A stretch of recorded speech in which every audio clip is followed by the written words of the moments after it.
Hello everybody, welcome back to Plant Boy. My name is Cade. If you haven't already, please consider clicking subscribe. I publish new videos very frequently about houseplant care and other homestead things, composting, worm bins, etc., etc. And I would really appreciate you also liking the video if you do enjoy it. Anyways, let's get into today's video, which is going to be about 5 mistakes that new plant parents frequently make. I have my laptop in here in front of me just for some notes here, and I am going to have some time codes below if you are interested in just skipping around and seeing briefly what I'm going to be discussing. But let's get started. Number 1 is going to be overwatering your houseplants. Overwatering is a huge issue with new plant parents. A lot of the times, I know whenever I first started several years ago with like a golden pothos, I would see it struggling and I would think, no, just give it more water. You know, water solves everything, or fertilizer solves everything. And that's not the case. So whenever you're watering your plant, you want to make sure that you are either watering from the top, pouring into the top of the soil, or you are watering from the bottom, which is sub-irrigation. And whenever you have a plant like this Monstera adansonii here, we are either going to use a soil probe or we are going to stick our finger down into the soil here and feel if we are sensing any moisture. So you can see, I'm not sure how clearly you can see this, but on the tip of my finger there are some dirt particles left, and that usually happens whenever there's moisture left in the soil. If this were super dry, you are not probably even going to be able to stick your finger down into the soil, especially if it's compacted. So make sure that you, as a rule of thumb, are letting your plants at least the top inch of soil dry out in between waterings. This is different for different plants. Certain plants like the Monstera, all different varieties, the Dracaenas, spathiphyllums or peace lilies, all prefer to stay relatively moist, not soggy though. So you want to make sure that if you were to squeeze the soil, no water is coming out. You just want to keep it a little bit moist. And other plants like aloe vera or other types of succulents, or like a snake plant, or like a Ficus elastica, which is going to be a rubber tree, as you would know it, does not prefer to have any moisture around its roots, and you definitely want to let it dry out pretty well before you give it another watering. So when in doubt, stick your finger down into the soil and see if you feel any moisture at all. If you feel moisture, especially within the first inch of the soil, you should probably wait to water that plant. This is especially true whenever we get into the winter months and the plant is using much less water than it would be during the growing months or the growing season. In the winter, you can expect to water quite a bit less. So keep that in mind as well as a new plant parent. Whenever you are transitioning from the summer months into the winter months, expect to be watering less. The next problem that I see with new plant parents a lot is improper lighting. This could be anything from placing a plant in bright direct light where it does not want to be. If it is a tropical plant especially, they are not used to any kind of bright direct light, and that foliage will get scorched very quickly. Or you may be placing a plant that prefers a little bit more bright indirect light, closer to a window, further away from a window, deeper into your home where it's really getting no light at all.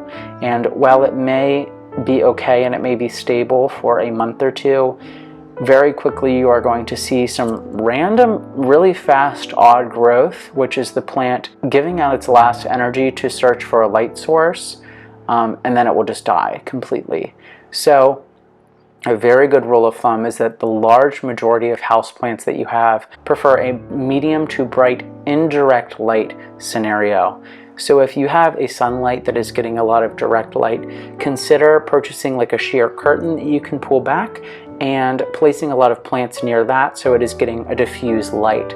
That's going to be ideal for your plants, largely speaking. Certain plants like succulents actually prefer bright direct light, as well as things like Dracaenas can do with bright direct light as well. So do the research on your specific plant and see what you have. That's a reoccurring theme here. So the next common mistake that I see a lot of new plant parents make is in relation to how the plant is potted.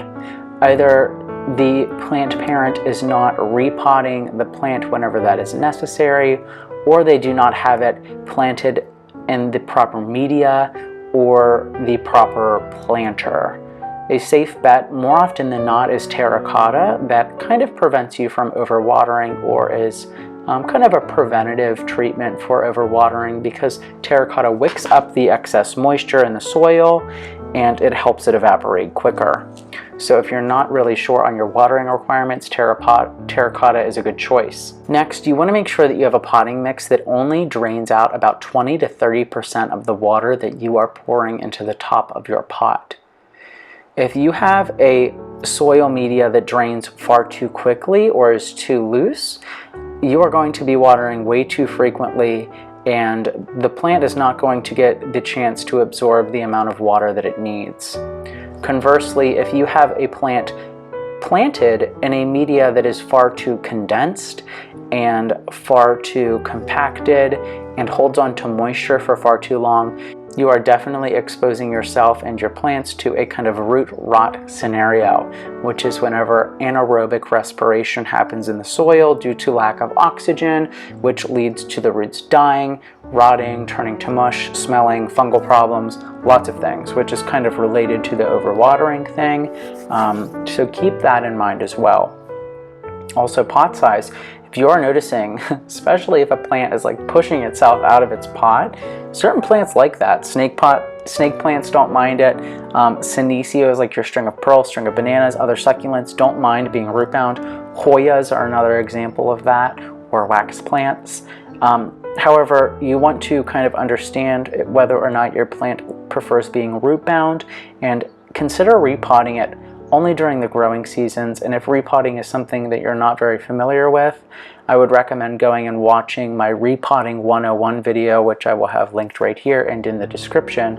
And we will kind of dive in depth about how to repot, when to repot, you know, so on and so forth.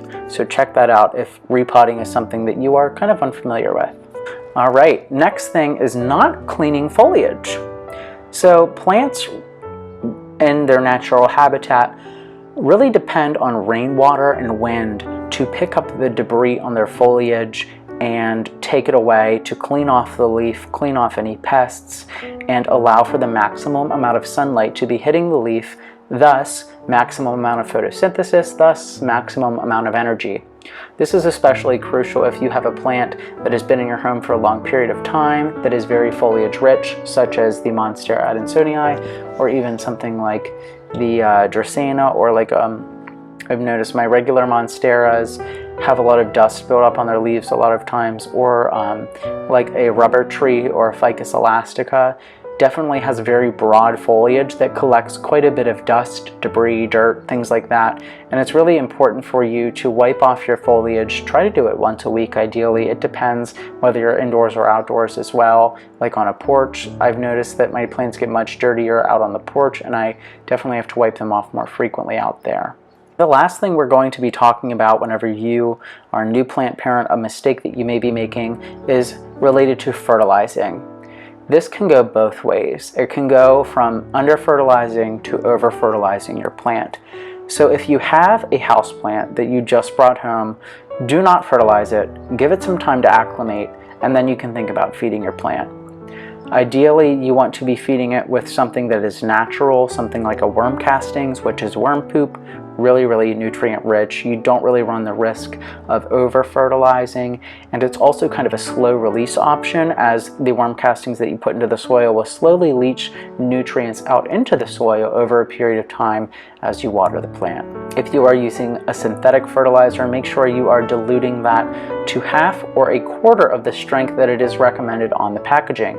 This is a kind of preventative measure of root burn, which is what happens whenever the roots are oversaturated with nutrients, and it kind of burns the roots and it prevents them from taking up any more nutrients. So that's very important to keep in mind. Do not be over fertilizing your plants, and do not be under fertilizing. And I would definitely recommend, I have a Fertilizer 101 video, not the best quality, but you could definitely check that out, or do your own research into nitrogen, phosphorus, and potassium ratios and understand what your plant may need. But yeah, everyone, these were all pretty common mistakes that I see beginners make, and I hope that this video was relatively helpful, especially if you are a new plant parent and you want to kind of get ahead of the ball and not make the same mistakes that a lot of us tend to make whenever we first bring houseplants into our homes. Watering and feeding is not always the answer, and definitely assess your lighting requirements and kind of move the plant around and see where it is happiest. Alright everyone, thank you so much for watching. I really appreciate it, and I will see you in the next one. Let me know if you have any questions. Bye.